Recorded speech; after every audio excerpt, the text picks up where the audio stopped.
Montague County jury took 3 hours to find Gregory Bell guilty of the 2022 murder of Tia Hutson inside her home in St. Joe. It was the first murder in the small town since 1986. And it only took the jury about 25 minutes to return a maximum sentence and fine for Bell this afternoon. Josh Hoggard joins us live from the Montague County Courthouse now with the latest. Josh. Yeah, Daryl and Carney, on August 5th, 2022, Tia Hutson was found beaten and unresponsive inside her home in St. Joe, dying in a Fort Worth hospital just 6 days later. And today, exactly 1,000 days after August 5th, 2022, her ex-boyfriend, Greg Bell, was convicted of her murder by a jury of 8 men and 4 women.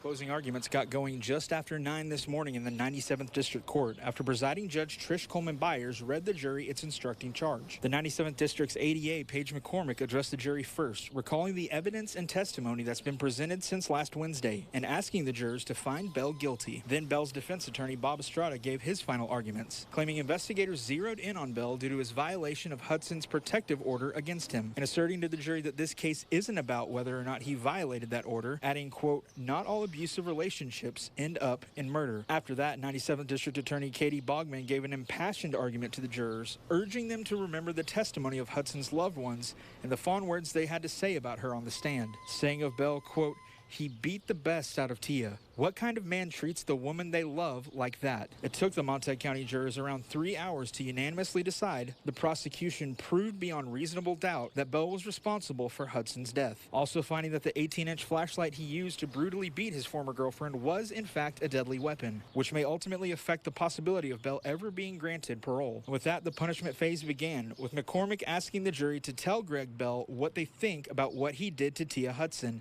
and sentence him to life in prison. And just after 4 o'clock this afternoon, the jury once again began deliberating.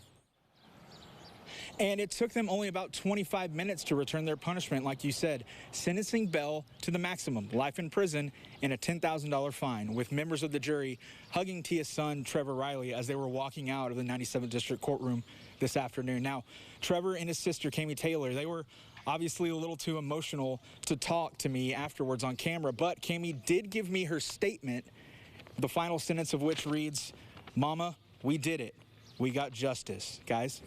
Okay, Josh, thank you so much for that live report.